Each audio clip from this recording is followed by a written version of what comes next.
Europe 1, 8h34. La revue de presse de Natacha Polony. Bonjour Natacha. Bonjour Thomas, bonjour Julie et bonjour à tous. Ce matin, une de vos journaux, l'islamisme montre ses différents visages. Le Parisien le trouve à Sarcelles, une ville face à la radicalisation. Et Libération nous emmène au Nigeria, rescapé de Boko Haram.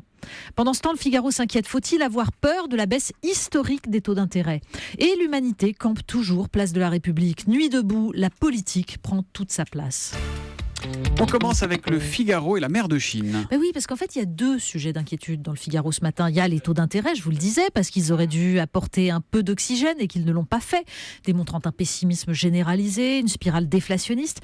Et puis, ce bout de mer, si loin de nous, où se joue la rivalité entre Pékin et Washington. Il faut lire la page sur les revendications territoriales en mer de Chine et le réarmement de l'Asie. Philippines, Malaisie, Japon, Australie, tout le monde croise dans ces eaux où les États-Unis ont décidé de mener des exercices dits de liberté de navigation, histoire de limiter les appétits de Pékin. Mais la conclusion de l'article devrait nous alerter. Aucun des pays de la région ne souhaite un conflit, écrit Patrick Saint-Paul. Mais la course à l'armement augmente le risque d'une déflagration accidentelle. Autre guerre, celle des drones ce matin. Oui, il faut lire aussi sur le site Ulysses le récit de 4 vétérans américains pendant des années en première ligne au Pakistan, en Afghanistan. Alors quand on dit en première ligne, en fait, depuis un petit bâtiment du Nevada, ces hommes ont piloté les drones qui frappent un peu partout les potentiels terroristes. Aujourd'hui, ils souffrent de syndrome post-traumatique qui cadre mal avec le discours marketing sur une supposée guerre propre. Ils racontent comment les nouveaux robots choisissent leur cible, non pas en fonction de leur identité, mais en fonction de leur comportement supposé suspect, avec évidemment les dommages collatéraux qu'on imagine et le moment où ils prennent conscience que la mort de civils innocents ne fait que nourrir la violence. Ils ont écrit au président Obama, mais tous les 4 ont reçu des menaces et sont persuadés d'être espionnés par une CIA qui apprécie peu qu'on remette en cause ses programmes de défense. J'ai du sang sur les mains, déclare l'un d'eux, et je veux savoir pourquoi c'est arrivé. On revient en France avec le gouvernement et sa jeunesse. Oui, on sent une légère pointe d'ironie ce matin dans les commentaires, il ne faut pas se le cacher. Qui osera prétendre encore que François Hollande ne tient pas ses promesses, clame Bruno Dive dans Sud-Ouest. Il avait fait en 2012 de la jeunesse une priorité.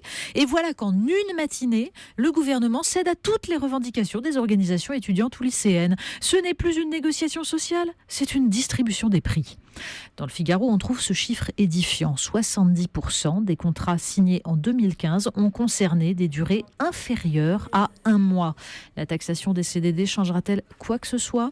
Personne ne fait même semblant d'y croire. Mais les syndicats étudiants sont contents.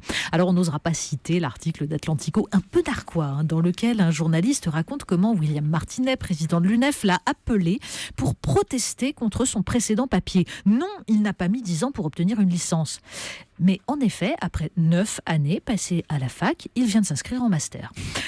Une future carrière politique s'ouvre à lui. Très loin des rêves de refondation de Nuit debout et des aspirations des jeunes apprentis sans contrat. À chacun sa façon de lutter contre l'absentéisme ce matin dans la presse. Oui, parce qu'on parle beaucoup du travail, mais alors il y a une illustration dans Le Parisien, une illustration étonnante avec les protestations des médecins de Poissy. Le maire Les Républicains de Poissy a écrit aux 45 généralistes du secteur pour les inviter à éviter les arrêts maladie de complaisance. Il faut lire le texte même, il est formidable. Atteinte à notre indépendance, ont protesté certains médecins.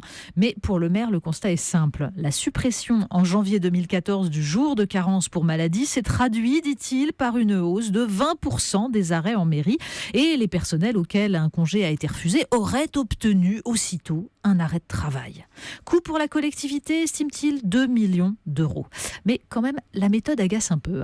Tiens, revoilà Emmanuel Macron, presque en couple ce matin. Voilà, parce que pour les méthodes qui agacent, on trouve aussi dans Le Parisien ce titre « À quoi jouent Macron et Hulot ?»